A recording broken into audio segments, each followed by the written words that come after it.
La economía de Australia ha conseguido resultados positivos en las últimas décadas, siendo flexible, competitiva y sólida. Australia ha disfrutado de un periodo de crecimiento económico ininterrumpido del Producto Interno Bruto, con un promedio del 3,3% anual, con lo cual una generación completa de australianos ignora lo que es una verdadera crisis económica.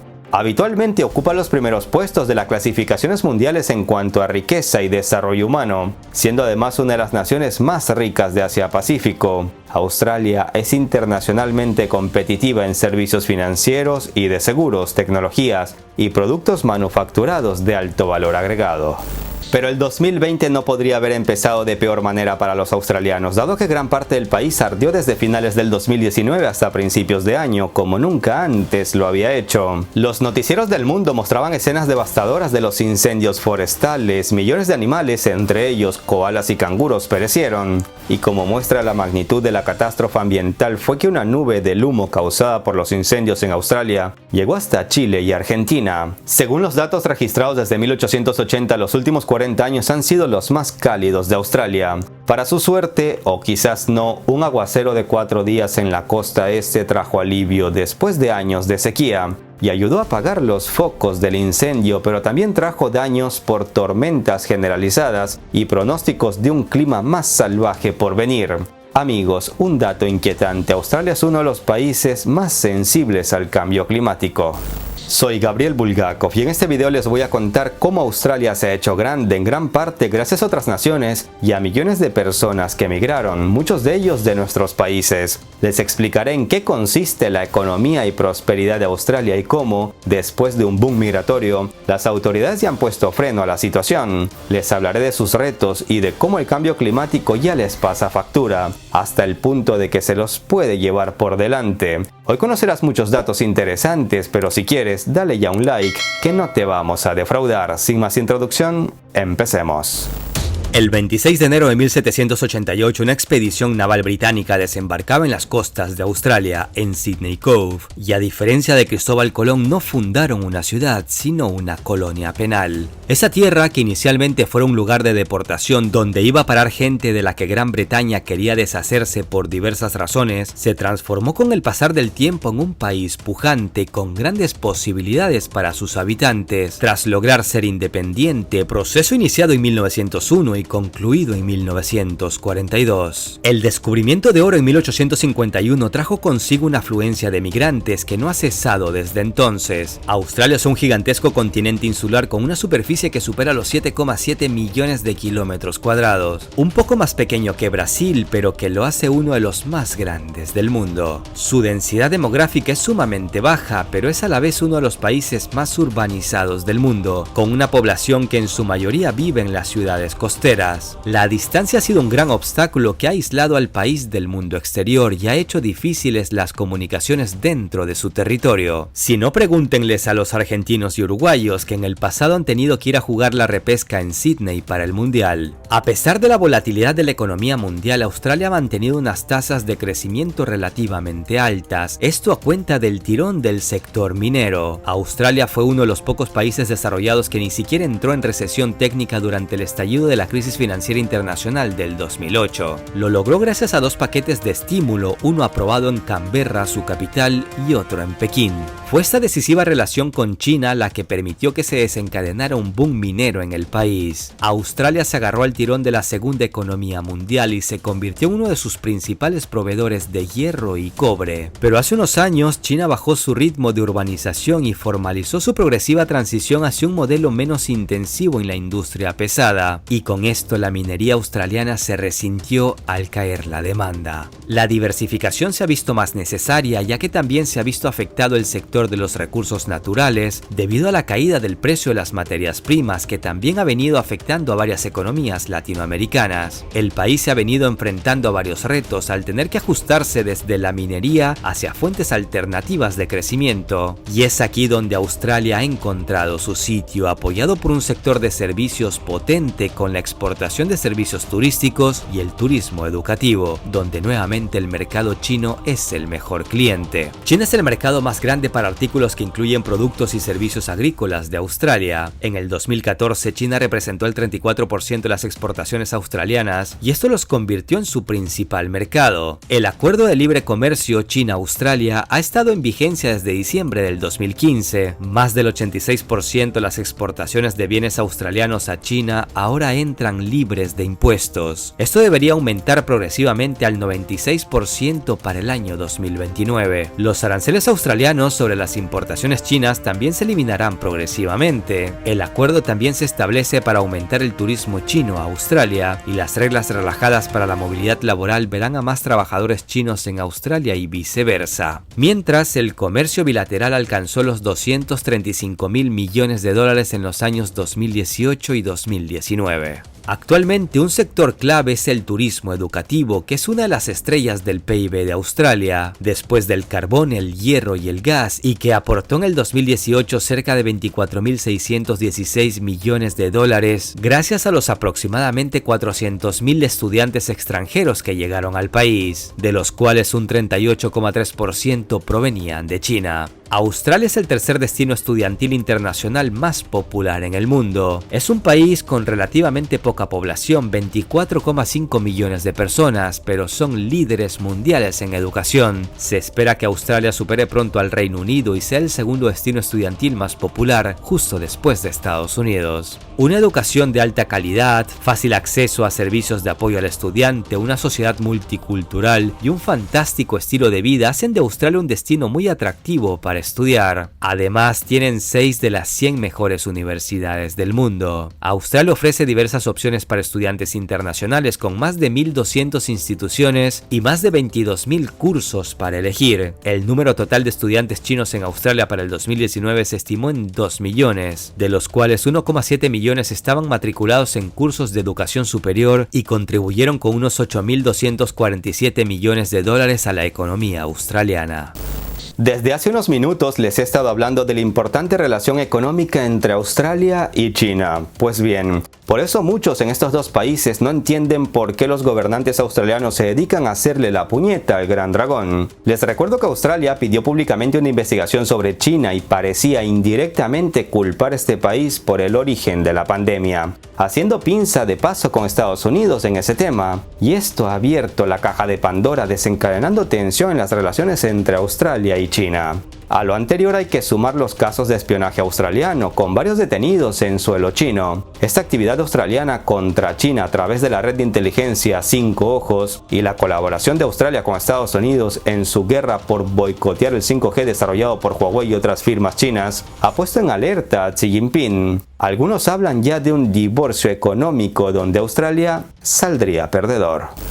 Australia depende de China, pero también de Estados Unidos, su socio en materia de seguridad, que a la vez está enfrentado con China. Es un equilibrio casi imposible, explica Kerry Brown, especialista en política china. Por eso, cuando el Ministerio de Educación china instó recientemente a sus estudiantes a que reconsideren sus viajes de estudio a Australia debido a los múltiples incidentes de discriminación contra descendientes asiáticos durante la pandemia, donde los medios australianos han informado de algunos casos de acoso a asiáticos en los campos locales, sonaron las alarmas ante el peligro de verse comprometidos los multimillonarios ingresos provenientes de las familias chinas, aunque las autoridades australianas han tratado de quitarle hierro al asunto. El gobierno australiano se viene quejando ya varias semanas tras encontrarse con limitaciones a la exportación de productos clave, y es que da la impresión que Pekín respondió a las acusaciones australianas por la pandemia prohibiendo primero la importación de algunos procesadores de carne de res de Australia y luego imponiendo aranceles del 80% a la cebada australiana. Pero los golpes a las exportaciones agrícolas de Australia pueden tener otra explicación. Se producen cuando el gobierno chino intenta encontrar miles de millones de dólares para destinarlos a nuevas importaciones de Estados Unidos, como parte del acuerdo de fase 1 que siguió a una tregua en la guerra comercial entre Estados Unidos y China. Y de hecho, los exportadores estadounidenses que cultivan productos agrícolas llenan el vacío que causará la exclusión de los agricultores australianos. Y así, Pekín realiza usa una jugada maestra, contenta a sus nacionales por el orgullo herido, castiga a Australia por las múltiples provocaciones y cumple su trato con Estados Unidos. Es por eso que Australia necesitará una diplomacia experta para mantener contentos tanto a China como a los Estados Unidos y no quedar atrapados en el fuego cruzado. Y los australianos solo se librarán de esto si no toman partido en las disputas comerciales y monetarias de las dos potencias mundiales.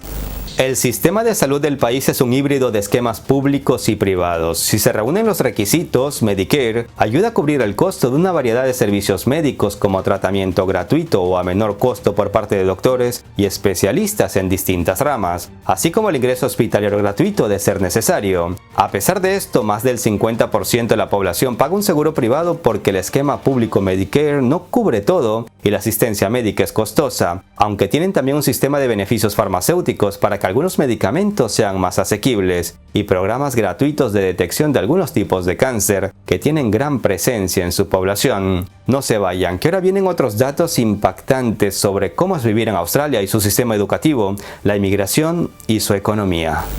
Los costes de la educación obligatoria van desde los 5 a los $10,000 al año, dependiendo del estado en el que uno se encuentre. Por tanto, la educación puede resultar un coste bastante alto. La educación escolar es similar en toda Australia, con pocas diferencias entre los estados y territorios. La educación escolar, primaria y secundaria, es obligatoria entre los 6 y los 16 años. La educación terciaria abarca tanto la superior como la universitaria. Ahora llegamos a la parte que muchos estaban esperando, la inmigración. Efectivamente, Australia atrae a muchos nuevos habitantes, en parte con la promesa de un buen estándar de vida en medio de la playa, la naturaleza y el buen clima. El crecimiento de la población ha sido un factor clave para la expansión económica. Una población en aumento expande el tamaño de la economía y Australia ha tenido una tasa de crecimiento de la población más alta que otras economías industrializadas y disfrutó de un aumento notable de la población alrededor del 2008, durante el apogeo de la crisis financiera mundial.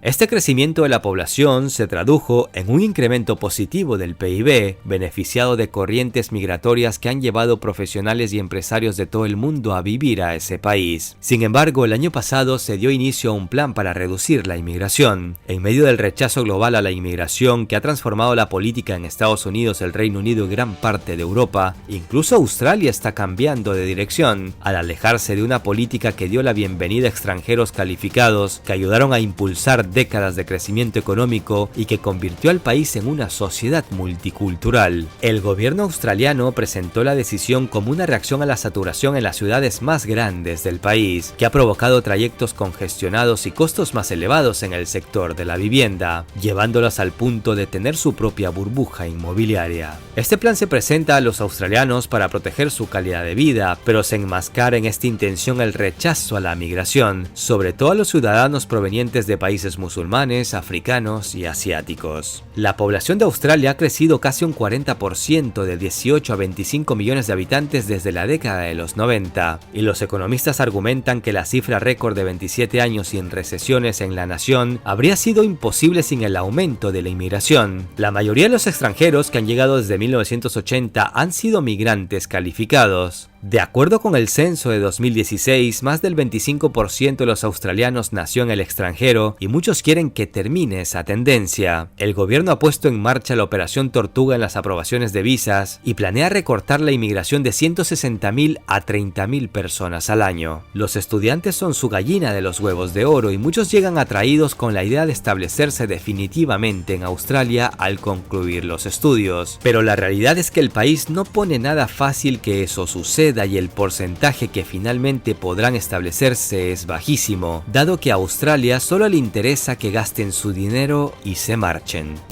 Para poder reponerse la crisis surgida por la pandemia lo antes posible, Australia ya plantea desarrollar una economía de hidrógeno renovable. Tienen muy claro que la energía solar tiene un futuro muy prometedor y se han empeñado por ir en este camino. No se puede olvidar que la economía de Australia ha estado respaldada por las ricas y diversas industrias de combustibles fósiles del país, como el carbón, del que es el segundo mayor exportador mundial, que han asegurado la prosperidad económica a largo plazo en todo el país. Quemado por el cambio climático y agotado por granjas industriales que sobreextraen el agua, el sistema fluvial más importante del país está a punto de colapsar. Y muchos se preguntan si Australia tiene suficiente agua para abastecer una población cada vez más grande.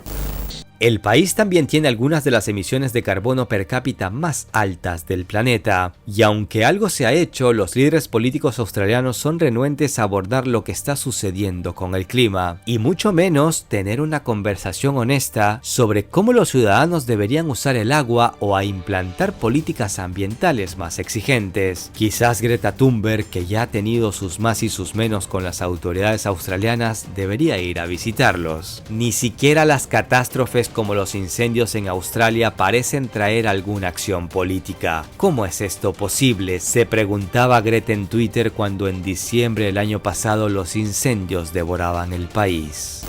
Estimados amigos, hagan el bien sin mirar a quién, como los millones de personas que han llegado a Australia, entre ellos muchos latinoamericanos, a quienes mando un caluroso saludo. Todos ellos dejan muy lejos a su familia y su tierra por establecerse en un país al que llegaron pensando no tanto en ellos, sino en su familia, en sus hijos. Todos tenemos el derecho de perseguir nuestros sueños y bienestar. Lo triste es que naciones como Australia, a la que no culpo, se llevan a los mejores, a los más formados y preparados, mientras sus países de origen se quedan huérfanos de esa materia gris, y en parte por eso nos cuesta salir de nuestra complicada situación, poniendo el futuro de nuestros países más cuesta arriba. Tratemos de ser mejores para que no tengamos que emigrar y así poder seguir disfrutando la compañía de familiares y amigos, la comida, el entorno, que tanta falta nos hace a los que estamos lejos de nuestra tierrita. Un abrazo virtual a todos. Hasta la próxima.